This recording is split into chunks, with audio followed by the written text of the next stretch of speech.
Jess. Welcome back to the Not Carrie Bradshaw YouTube channel.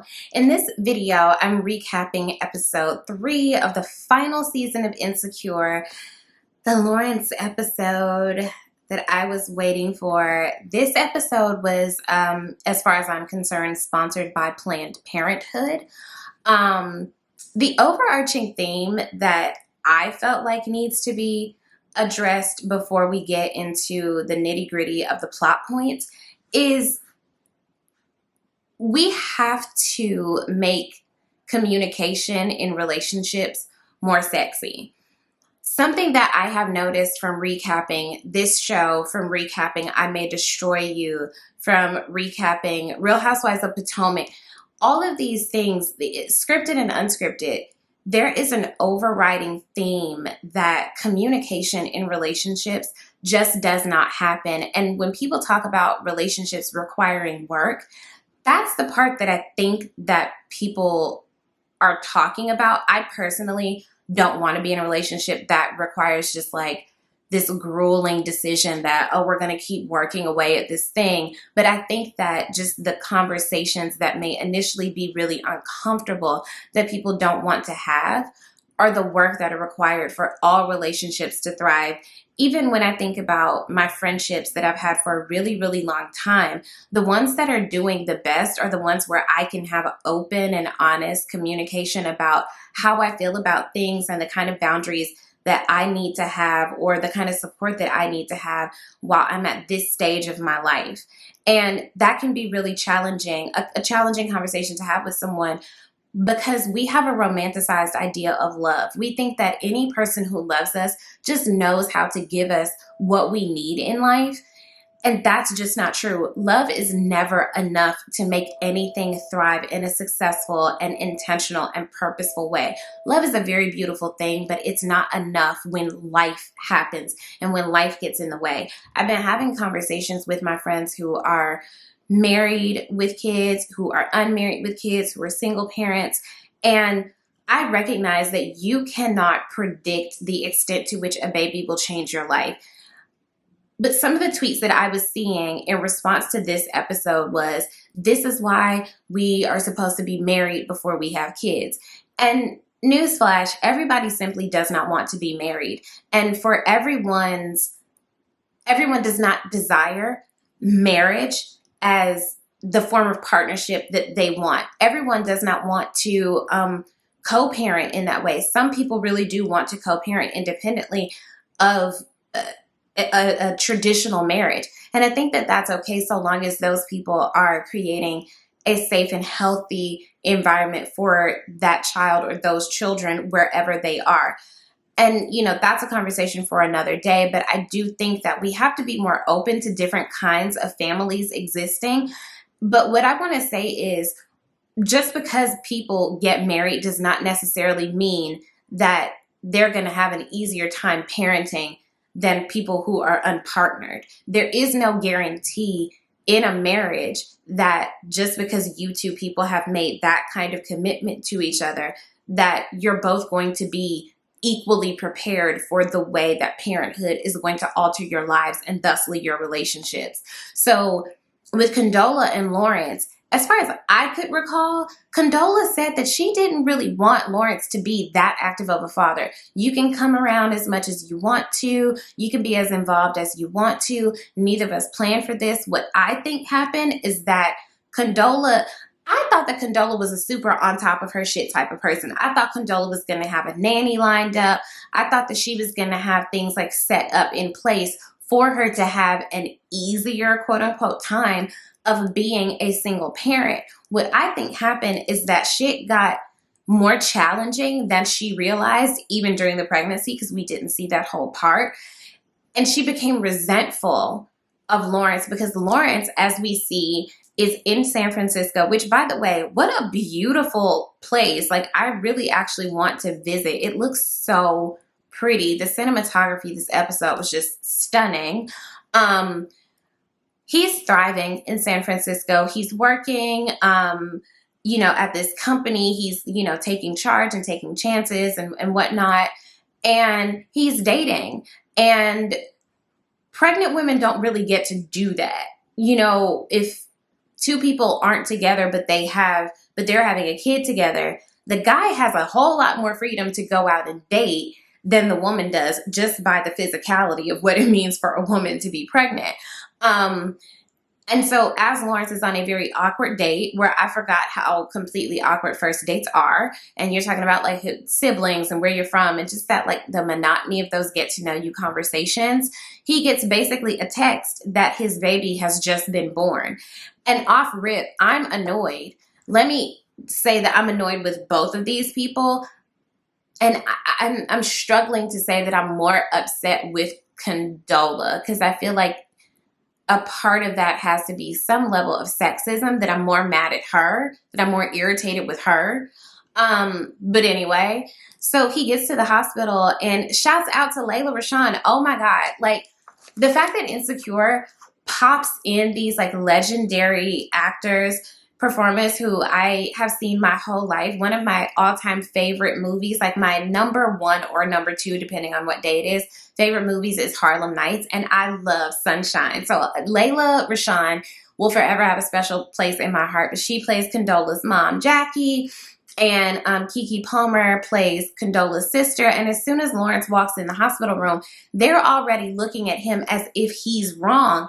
And I'm wondering, what did Condola tell her family about what their situation was, that every time he comes around, he's being treated like an ain't shit dude off rip? Is it because he took the job that he had already signed on to take before Condola told him that she was pregnant? Like, what exactly did he do wrong from jump, I guess, is what my question is. Because from the very beginning, they don't see it from Lawrence.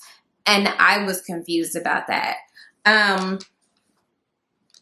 So from the kid's name to the baptism to basically the parenting plan, they're not on the same page about anything. Again, this communication just has not taken place. Lawrence is like building baby furniture at his place, because I guess he has it in his mind that he's going to be able to just take this baby from its mom and, you know, go back and forth. And it's like, at what point did you think that that was going to start to happen? Again, no communication. I love that Lawrence's dad is Harry Lennox, or is it Henry Lennox? Harry Lennox, who was in The 5 Heartbeats, and he is currently on Blacklist. Love him, legendary Black actor. Anyway, Lawrence is traveling back and forth to be a part of this kid's life.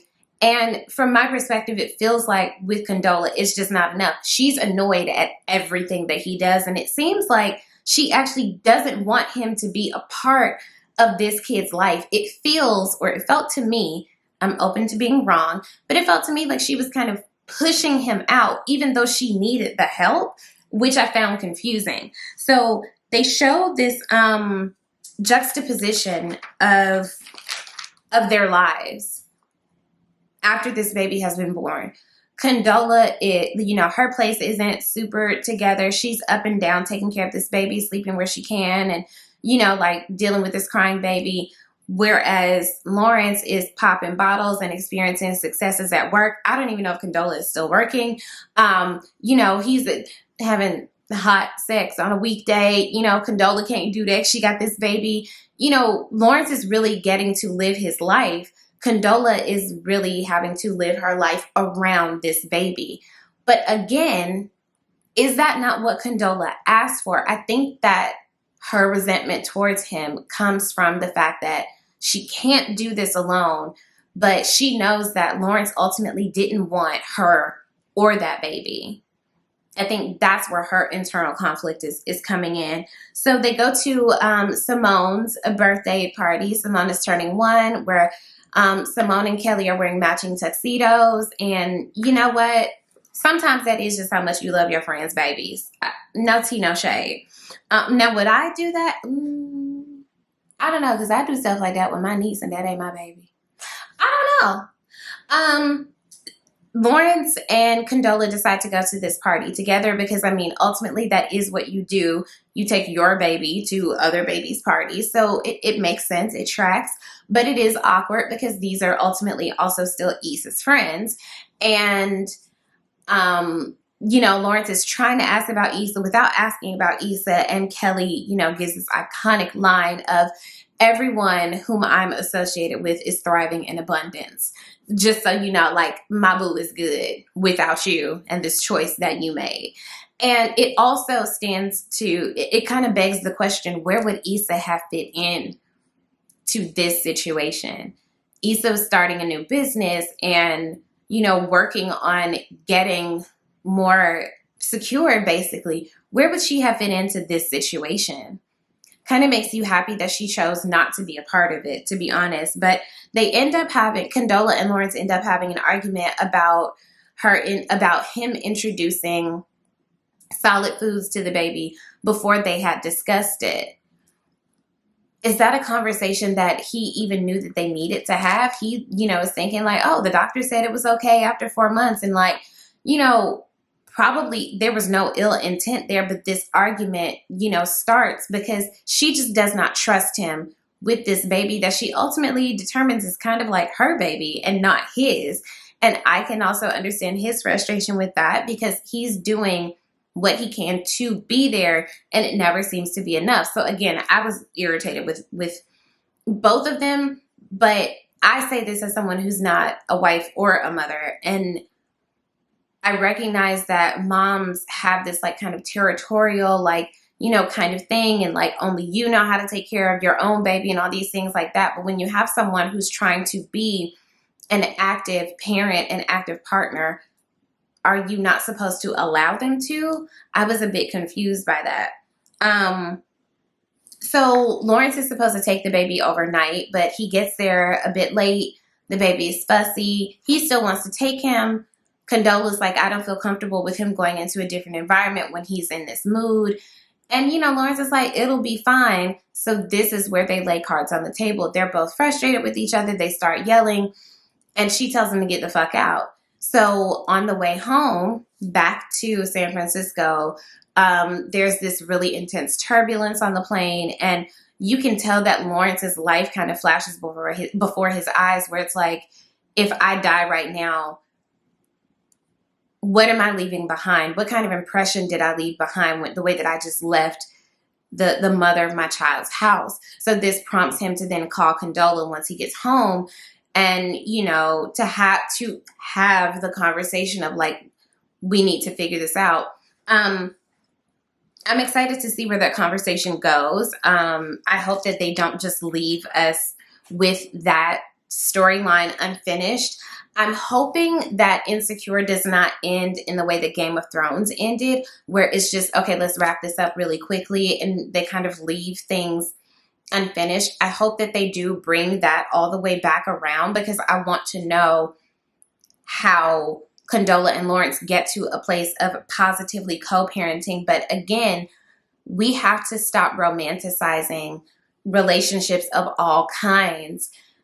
Even when it comes to things like consent, people, I guess, just don't feel like it's a sexy way to have a conversation about the kind of sex that you're comfortable consenting to have with a person. And, that's a separate conversation for another day. But I just want to drive home the importance and the significance of having difficult or uncomfortable or awkward conversations in the beginning so that things can flourish later on down the line. And this episode was just a really good example of things don't just always just pan out because you want them to. You have to have a chat. You have to make some decisions. You have to be honest with yourself about what you can and cannot do. And is that challenging? Absolutely. But I would rather push through the hard part of that conversation than to push through a struggle co-parenting situation like what they got going on. So drop down the comments. Let me know what you guys thought about this episode. Were you more frustrated with one, the other, or both of those guys in that situation? What do you think would have made it better? Let me know what you guys think. I'm looking forward to next week's episode. There will be another, confrontation between Issa and Nathan. So I'm excited to see how that pans out. So come back, check in with me for next week's episode recap, and I'll talk to you guys soon. Bye.